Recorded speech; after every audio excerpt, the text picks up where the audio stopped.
The self-assessment you just completed gave you a glimpse of what a comprehensive special needs plan should entail. You've likely discovered that there are some areas where you're confident in the plan you've already created. However, there may be some areas of planning that you haven't thought about or fully prepared for. I want to congratulate you on your progress and encourage you to keep moving forward in completing your comprehensive special needs plan. Before we launch into creating your vision plan, you might be wondering why I'm so passionate about this topic and why my team at Enable Special Needs Planning helps our families plan a bit differently than other traditional special needs planners. When I was 4 years old, my sister Sarah was born. And just like so many families that I've talked to across the country, my parents didn't get a congratulations from the doctors. Instead, they heard, "I'm sorry.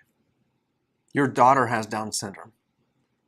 And over the next couple weeks, various doctors and nurses and professionals, each one by one, gave my parents their limited expectations for Sarah's life.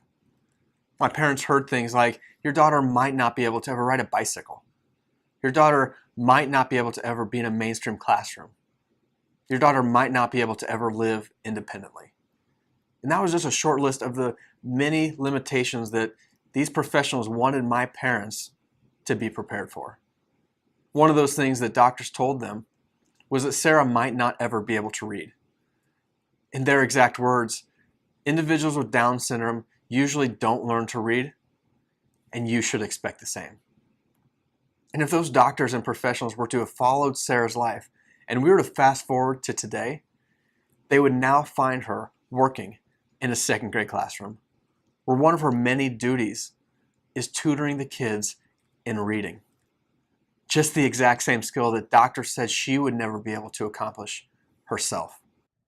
A few years ago, there was a particular student in her classroom who had fallen so far behind in his reading abilities that the teacher had called the parents in to discuss her concerns. The school year was only a couple months from completion, and together the teacher and the parents decided it would probably be best to hold that child back if he didn't catch up with his class. And for one reason or another, this teacher put Sarah with this student. And for a short time on a daily basis, she would spend time reading to him. He would spend time reading to her. And together they would go through comprehension worksheets.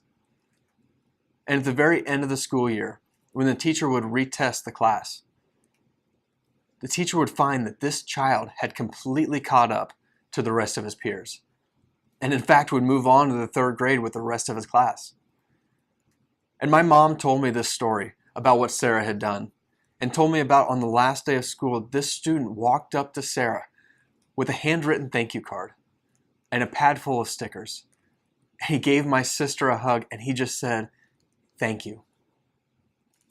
And as mom was telling me this story about what Sarah had done, Sarah stood a bit prouder.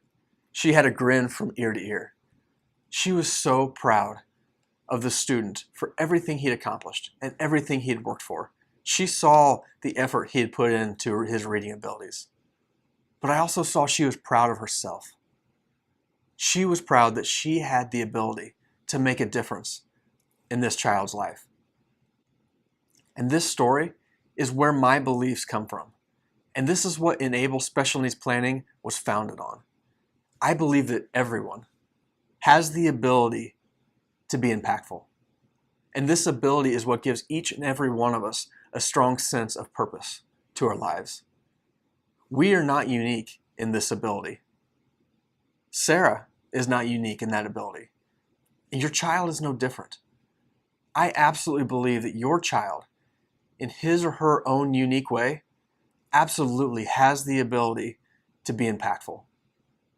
And the great thing is, I know you believe the same thing, or you wouldn't be here. The problem I found with special needs planning today is that industry professionals are so focused on preparing families for the what-ifs in life. That is, how to provide for their child when the parents are no longer around to do so. They take a cookie-cutter, one-size-fits-all approach to planning that looks so much different from what I witnessed growing up with Sarah and watching my parents plan for her abilities and great life. From the self-assessment you just took, you saw that planning for the what-ifs is an essential piece of the planning process, but it shouldn't be the only piece, and it shouldn't be the most important piece. Instead, at Enable, we begin the planning process by helping families focus on their child's abilities. What does an abundant life look like for your son or daughter today and every day in the future? What hopes and dreams do you have for their life? What hopes and dreams do they have? So how do we get from here to there? That is what special needs planning should do. It should help your dreams for your child become a reality.